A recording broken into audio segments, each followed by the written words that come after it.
এখন পর্যন্ত বিভিন্ন সূত্রে যেগুলো জানা যাচ্ছে, 4 জনের নাম।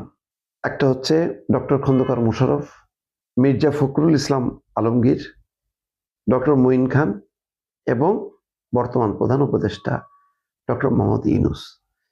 আমি ধারণা করি ডক্টর মোহাম্মদ ইউনূস হয়তো আর রাষ্ট্রপতি হতে চাইবেন না, কারণ রাষ্ট্রপতি একটা আলংকারিক পদ। রাষ্ট্রপতি অনেকটা দলীয় পদ।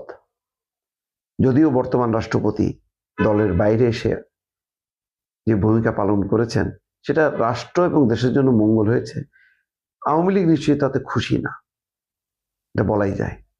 তার পক্ষ থেকে অসহযোগিতা করা, আরো অন্যান্য যদি কিছু করতে পারতেন আওয়ামী লীগ খুশি হতো, কিন্তু রাষ্ট্রপতি মোহাম্মদ শাহাবুদ্দিন সেই পথে যাননি। তিনি একেবারে সংবিধানকে ধরে রেখে রক্ষা করার চেষ্টা করেছেন এই পরিবর্তনকে, যদিও দফায় দফায় তাকে আঘাত করার চেষ্টা করা হয়েছে, সে কথা পরে বলছি। আগে আসি যে ডক্টর মোহাম্মদ ইউনূস তিনি চাইবেন ক্ষমতা সহ রাষ্ট্রপতি হওয়া, মানে তিনি যাতে রাষ্ট্রপতি হবেন কিন্তু ক্ষমতা থাকতে হবে। বর্তমান সংবিধান অনুযায়ী সবকিছুই প্রধানমন্ত্রীর পরামর্শক্রমে, প্রধানমন্ত্রীর পরামর্শ ছাড়া কোনো সিদ্ধান্ত তিনি দিতে পারবেন না। তিনি যাই আদেশ নির্দেশ দেবেন না কেন সেগুলো প্রধানমন্ত্রীর স্বাক্ষর থাকতে হবে তাতে। তার মানে হচ্ছে রাষ্ট্রপতির আসলে কোনো ক্ষমতাই নেই, অলংকারিক পদ বলা হয়। কেউ বলেন, ঠাট্টা করে বলা হতো যে কবর জিয়ারত ছাড়া রাষ্ট্রপতির আর কোনো ক্ষমতা নেই। আব্দুল হামিদ সাহেব ছিলেন লম্বা সময়, কোনো দৃশ্যমান হয়নি তার ভূমিকা, বরং এটাকে তিনি উপভোগ করেছেন। দেশে বিদেশে গেছেন, যখন তখন চিকিৎসা করেছেন, কোটি কোটি টাকা ব্যয় করেছেন।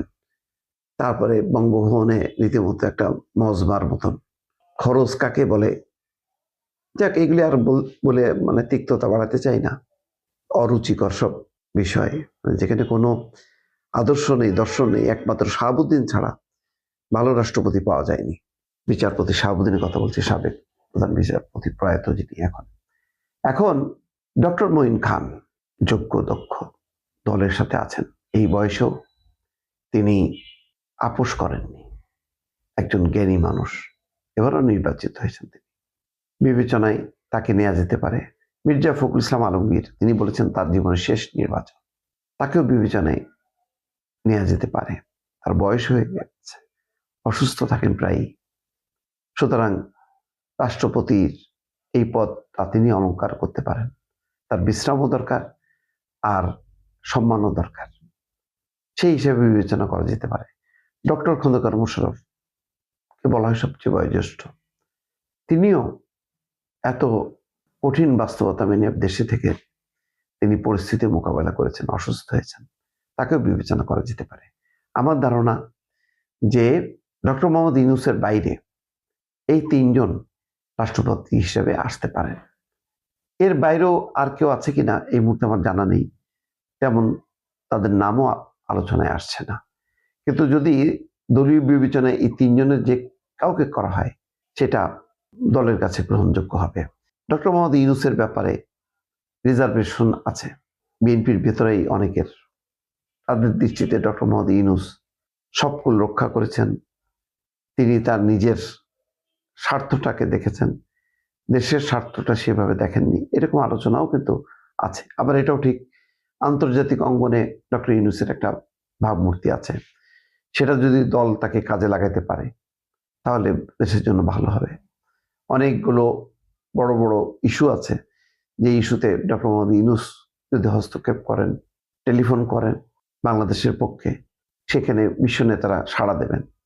ফলে সেই বিবেচনায় আবার ডক্টর মোহাম্মদ ইউনূস ভালো পারফর্ম করতে পারবেন, এটাও হয়তো বিবেচনায় দিতে পারেন তারেক রহমান।